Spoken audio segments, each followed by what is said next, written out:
हमारा जो next topic है वो है comparison between gravitational forces and electrostatic forces. ठीक है, हमने देखा है कि सोचा होगा कि जो ग्रेविटेशनल फोर्स है वो भी तो अट्रैक्शन करता है, और जो इलेक्ट्रोस्टैटिक फोर्सेस हमने पढ़े हैं वो भी अट्रैक्शन कर रहे हैं। तो इसमें हम इनको कंपेयर करेंगे। तो कंपैरिजन में हम पहले देखेंगे सिमिलरिटीज कि दोनों फोर्सेस में क्या सिमिलरिटीज हैं। ठीक है, अभी क्या है कि जो फर्स्ट सिमिलरिटी है वो है both the forces are central forces, that is they act along the line joining the centres of two charge bodies. ये हमने लास्ट टॉपिक में भी पढ़ा था कि जो ये इलेक्ट्रोस्टैटिक फोर्सेस हैं वो सेंट्रल फोर्सेस हैं। उसी टाइप से जो ग्रेविटेशनल फोर्स है वो भी सेंट्रल फोर्सेस होते हैं। ठीक है, तो ये एक इनमें सिमिलरिटी हो गई। फिर जो सेकंड सिमिलरिटी है वो है both the forces obey inverse square law. ठीक है, तो इसमें क्या है that is F is inversely proportional to r square. तो ये हम देखते हैं कैसे होगा कि अगर हम ग्रेविटेशनल फोर्स लेते हैं एफ जी लिए, तो ये क्या होता है जी m1 m2 upon are square.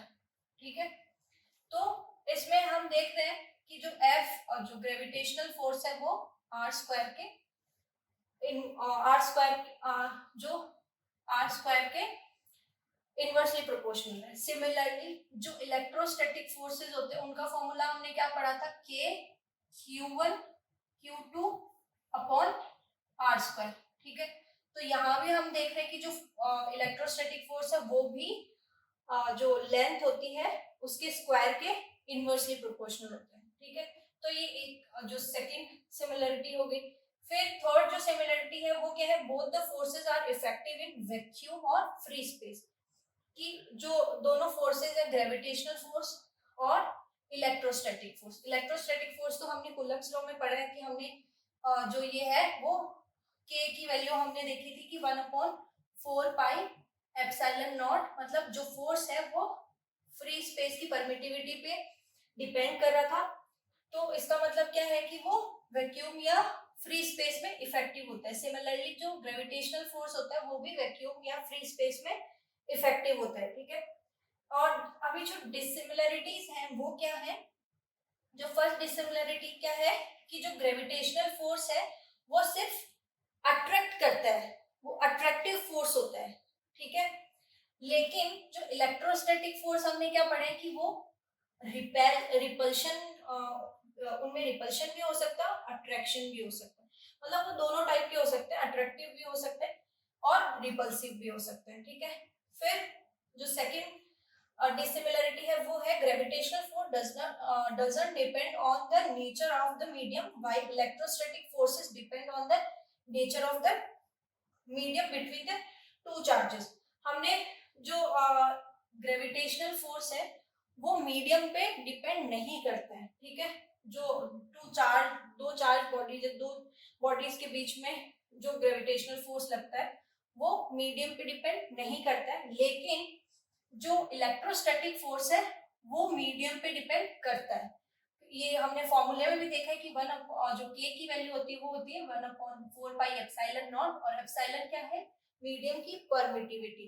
That means जो इलेक्ट्रोस्टैटिक फोर्सेस है वो दो चार्जेस के बीच में जो मीडियम है उसके नेचर पे डिपेंड करते हैं। ठीक है, थर्ड डिसिमिलरिटी है वो क्या है कि जो इलेक्ट्रोस्टैटिक फोर्सेस है वो ग्रेविटेशनल फोर्स से बहुत ज्यादा स्ट्रॉन्ग होते हैं। ठीक है, इसमें हम एक एग्जांपल से समझते हैं कि अगर बचपन में सबने वो एग्जांपल, मतलब वो एक्सपेरिमेंट किया होगा कि कॉर्क को ऐसे हेयर्स में रब करके फिर अगर उसको छोटे छोटे पेपर्स के साथ में, पेपर्स के पास में लेके जाते हैं तो वो पेपर्स को कॉर्क जो है वो अट्रैक्ट कर रहा होता है, वैसे उठ रहे होते हैं धीरे धीरे। ठीक है, तो ऐसा क्यों हो रहा है, अगर ग्रेविटेशनल फोर्स ज्यादा स्ट्रॉन्ग होता तो ऐसा नहीं होता, वो नीचे की तरफ पुल कर रहा होता तो वो उठते ही नहीं। लेकिन इलेक्ट्रोस्टैटिक फोर्स जो है वो ज्यादा स्ट्रॉन्ग है, इसलिए वो पेपर्स अट्रैक्ट हो रहे कॉर्क के साथ में। ठीक है, इसका मतलब क्या है कि इलेक्ट्रोस्टैटिक जो फोर्सेस हैं वो ग्रेविटेशनल फोर्सेस से ज्यादा, मतलब बहुत ज्यादा स्ट्रॉन्ग होते हैं, ठीक है। अभी हमारा नेक्स्ट टॉपिक है डाइलेक्ट्रिक कांस्टेंट और रिलेटिव परमिटिविटी, ठीक है। क्या होता है डाइलेक्ट्रिक कांस्टेंट? मतलब ये दोनों एक ही चीज है, डाइलेक्ट्रिक कांस्टेंट और रिलेटिव परमिटिविटी, बस दो नाम अलग है, ठीक है। तो हम देखते हैं कूलम्स लॉ के अकॉर्डिंग। कूलम्स लॉ के अकॉर्डिंग हमने मतलब दो चार्जेस लिए Q1 और Q2, जिनके बीच का डिस्टेंस जो है वो R है। तो कूलम्स लॉ, और हमने क्या लिए, उनमें जो बीच में मीडियम है वो क्या है, वैक्यूम लिया हमने। तो जो फोर्स लग रहा होगा एक दूसरे पे, जो फोर्स लगा रहे होंगे उसको हम कैसे लिखेंगे, force in vacuum is equals to 1/4 pi epsilon naught Q1 Q2 upon R square, ठीक है, ऐसे लिखेंगे। इसको हमने ले लिया इक्वेशन नंबर 1। अब अगर हम सेम चार्जेस, सेम Q1 और Q2 चार्जेस हैं जिनके बीच का डिस्टेंस है R, उनको हम क्या करते हैं, वैक्यूम में ना रख के किसी और मीडियम में रखते हैं, ठीक है। तो जो उनके बीच में फोर्स है वो क्या होगा, उसको हम कूलम्स लॉ के अकॉर्डिंग कैसे लिख सकते हैं, F medium is equals to 1/4 pi epsilon Q1 Q2 upon R square. यहाँ जो एप्सिलॉन नॉट थी वो क्या है, permittivity of free space of vacuum, और यहाँ जो एप्सिलॉन है वो क्या है, परमिटिविटी है उस मीडियम की जहां पे वो दोनों चार्जेस रखे हुए हैं, ठीक है। अभी हमें क्या करना है कि जो ये फर्स्ट इक्वेशन है इसको सेकंड इक्वेशन से अगर हम डिवाइड करते तो क्या आएगा, F vacuum upon F medium, ठीक है। ऊपर 1/4 पाई एप्सिलॉन नॉट आ जाएगा Q1 Q2 upon R square, नीचे आ जाएगा 1/4 pi epsilon Q1 Q2 upon R square, ठीक है। ये दोनों सेम वैल्यूज हैं, ठीक है, तो ये एक दूसरे से कट हो जाएंगे, ठीक है।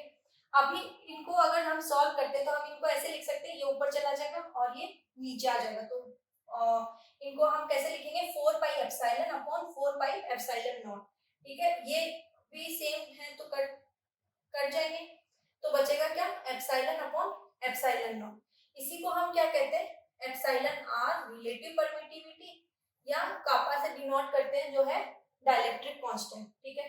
तो हम जो ये डाइलेक्ट्रिक कांस्टेंट या रिलेटिव परमिटिविटी है इसको कैसे डिफाइन कर सकते हैं, इसको डिफाइन कर सकते हैं, the ratio epsilon upon epsilon naught of the permittivity of the medium to the permittivity of vacuum is known as relative permittivity और dielectric constant of the given medium, ठीक है। कैसे डिफाइन करेंगे कि जो रेशियो होता है पर मीडियम की परमिटिविटी टू दी उसकी वैक्यूम की परमिटिविटी, उस रेशियो को ही हम रिलेटिव परमिटिविटी या डाइलेक्ट्रिक कांस्टेंट कहते हैं। रिलेटिव परमिटिविटी को हम कैसे डिनोट करते हैं, एप्सिलॉन आर से डिनोट करते हैं, और डाइलेक्ट्रिक कांस्टेंट को हम कापा से डिनोट करते हैं, ठीक है। तो हम ऐसे लिख सकते हैं, जो relative permittivity epsilon r is equals to dielectric constant kappa is equals to epsilon upon epsilon naught, और हम इसको F vacuum upon F medium भी लिख सकते हैं। मतलब जो वैक्यूम में फोर्स लग रहा है उसका और मीडियम में फोर्स लग रहा है उन दोनों का रेशियो के फॉर्म में भी लिख सकते हैं। तो ये हमारे दो टॉपिक हो गए, comparison between gravitational forces and electrostatic forces. उनमें हमने क्या पढ़ा है, सिमिलरिटीज भी पढ़ी है और डिसिमिलरिटीज भी पढ़ी है, ठीक है। अभी दूसरा टॉपिक हमारा हो गया डाइलेक्ट्रिक कांस्टेंट और रिलेटिव परमिटिविटी, ठीक है। ये हम ऐसे डिनोट कर सकते हैं, ठीक है। तो हमारे दोनों टॉपिक कंप्लीट हो गए। अभी हमारा जो नेक्स्ट टॉपिक है वो क्या है, सुपरपोजिशन प्रिंसिपल, या हम इसको ये भी कह सकते हैं फोर्सेस बिटवीन मल्टीपल चार्ज। तो हमने कूलम्स लॉ में क्या पढ़ा था, कूलम्स लॉ में हमने सिर्फ दो चार्जेस के बीच में फोर्स निकालना सीखा था, ठीक है। लेकिन अगर चार्जेस दो से ज्यादा होंगे तो क्या करेंगे, तो हम सुपरपोजिशन प्रिंसिपल अप्लाई करेंगे। तो हम देखते हैं सुपरपोजिशन प्रिंसिपल क्या होता है। तो the principle of superposition states that when a number of charges are interacting then the total force on a given charge, और हम उसको क्या बोल सकते हैं, test charge, is the vector sum of the forces exerted on it due to all other charges। तो superposition principle क्या कह रहे हैं कि कोई भी टेस्ट चार्ज है उस पे जो बाकी जितने भी फोर्सेस हैं, बहुत सारे फोर्सेस हैं, उनका वो जो टेस्ट चार्ज पे वो अलग अलग जो फोर्स लगा रहे हैं, मतलब एक चार्ज जैसे हम यहाँ से समझते हैं कि हमने एक सिस्टम ऑफ चार्जेस लिया है Q1 Q2 टिल Qn, सब n चार्जेस लिए, ठीक है, वो इस सिस्टम में है, ठीक है। तो वो जो टेस्ट चार्ज है उस पर कौन कैसे फोर्स लगा रहे हैं, अगर Q1 चार्ज है वो कौन सा फोर्स लगा रहे हैं, F01, ठीक है। Q2 चार्ज है वो F02 वेक्टर फोर्स लगा रहे हैं, ठीक है।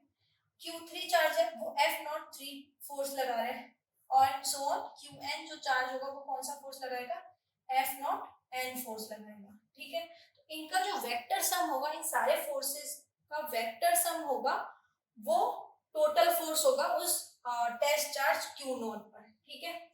यहाँ पे एक कंडीशन क्या होती है, यहाँ पे एक कंडीशन होती है कि जो दो चार्जेस के बीच में फोर्स होता है, जैसे Q1 और Q0 के बीच फोर्स है, या Q2 और Q0 के बीच फोर्स है, या Q3 और Q0 के बीच फोर्स है, तो ये दो चार्जेस के बीच में जो फोर्स होता है उस पे जो बाकी चार्जेस हैं उनका कोई इफेक्ट नहीं पड़ता, ठीक है, वो उसको अफेक्ट नहीं करते हैं, ठीक है।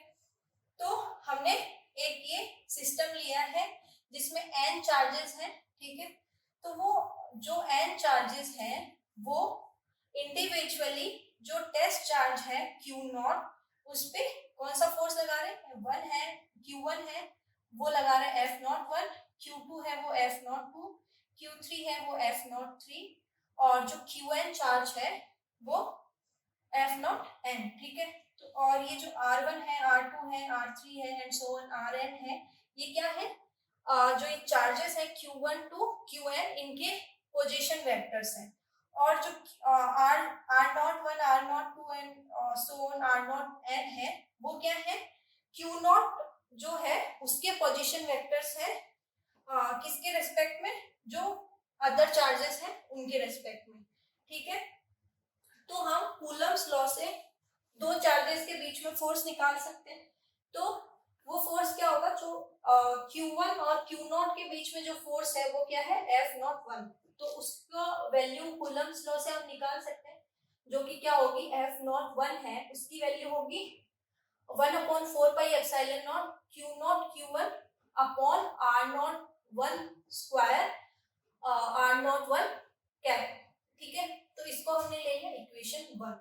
सिमिलरली हम बाकी के फोर्सेस में निकाल सकते हैं कूलम्स लॉ से, ठीक है। तो F02 कितना होगा, 1/4πε0 Q0 Q2 R02 vector square R02 cap, ठीक है। तो इसको हमने ले लिया इक्वेशन नंबर 2, ठीक है।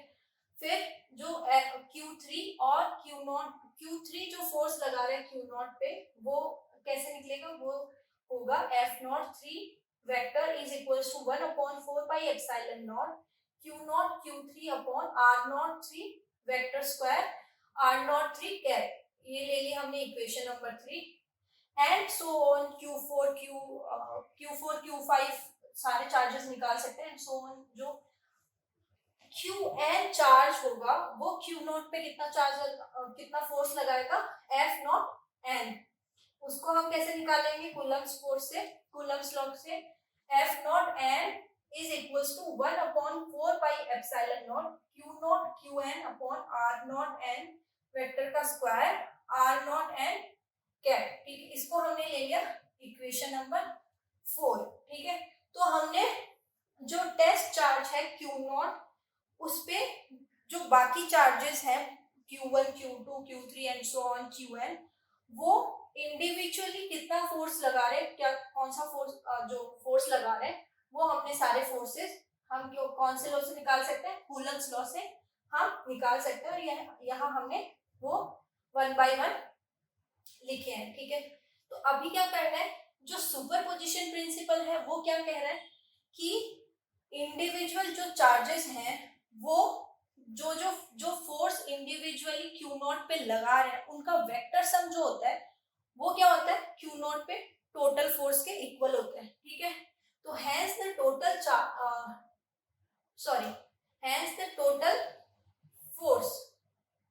Force on Q0 according to superposition principle, superposition principle के अकॉर्डिंग जो टोटल फोर्स होगा टेस्ट चार्ज Q0 पे वो कितना होगा, उसको हमने लिया है, लेट हमने लिया है F1 वेक्टर, तो वो कितना हो जाएगा, F1 वेक्टर जो है वो हो जाएगा F01 vector plus F02 vector plus F03 vector plus and so on, बीच में F04 वेक्टर F05 वेक्टर भी आ जाएंगे, जितने चार्जेस हैं उतने सारे आ जाएंगे and so on plus F0n vector. ठीक है, इसको हमने ले लिया इक्वेशन नंबर 5। ठीक है, अब हम इसमें जो F01 है, F02 है, F03 है, F0n है, इसकी वैल्यू हमारे पास है, तो ये सारी वैल्यूज अगर हम यहाँ रखते हैं तो क्या होता है कि F1 की वैल्यू कैसे कैलकुलेट करेंगे, तो इन सारी वैल्यूज में जो ये है, ये पार्ट है 1/4 1/4 ये सारा कॉमन है, तो ये हम बाहर ले सकते हैं। एक और चीज क्या कॉमन है, एक चीज है Q0 जो चार्ज है वो भी कॉमन है। ठीक है, उसको भी हम बाहर ले लेंगे। ठीक है, तो हम क्या लिखेंगे, F1 vector is equals to Q0/4 फिर ब्रैकेट में क्या बाकी क्या बच गया, F01 में क्या बच गया, Q1/R01 का square R01 cap plus Q2/R02 का वेक्टर का square R02 cap and so on. जो Qn है उसमें क्या बचेगा, Qn/R0n वेक्टर का स्क्वायर R0n कैप। ठीक है, अभी जो ये वाला पार्ट है ये तो कॉमन पार्ट है, ये वाला पार्ट है इसको हम सिग्मा के फॉर्म में लिख सकते हैं। कैसे लिख सकते हैं, F1 vector is equals to Q0/4 ये तो कॉमन पार्ट हो गया, तो इसको अगर हम सिग्मा की फॉर्म में लिखेंगे तो कैसे लिखेंगे, sigma I is equals to 1 to n QI। ठीक है, ये 1 से n तक ही जा रहा है, Q1 Q2 Q3 and so on Qn, तो इसको लिख देंगे QI और अपॉन में R0I वेक्टर का स्क्वायर, ये भी R01 R02 R03 n तक ही जा रहा है, तो R0I वेक्टर का स्क्वायर इनटू R0I का कैप। ठीक है, तो ये हमारे पास कौन सा फोर्स है, जो Q0 पे जो टोटल फोर्स लग रहा है सारे चार्जेस से, वो फोर्स की वैल्यू कितनी होगी, F1 vector is equals to Q0/4 sigma I is equals to 1 to n QI/R0I vector square R0I cap. ठीक है, तो ये हमारा टोटल फोर्स निकल जाएगा। तो ये हमने क्या पढ़ा है, हमने इसमें सुपरपोजिशन प्रिंसिपल पढ़ा है, और सुपरपोजिशन प्रिंसिपल की हेल्प से हम क्या कर सकते हैं, जो मल्टीपल चार्जेस से किसी टेस्ट चार्ज पे फोर्स टोटल फोर्स लगता है, वो टोटल फोर्स हम निकाल सकते हैं सुपरपोजिशन प्रिंसिपल की हेल्प से। तो ये हमारा टॉपिक कंप्लीट हो गया है।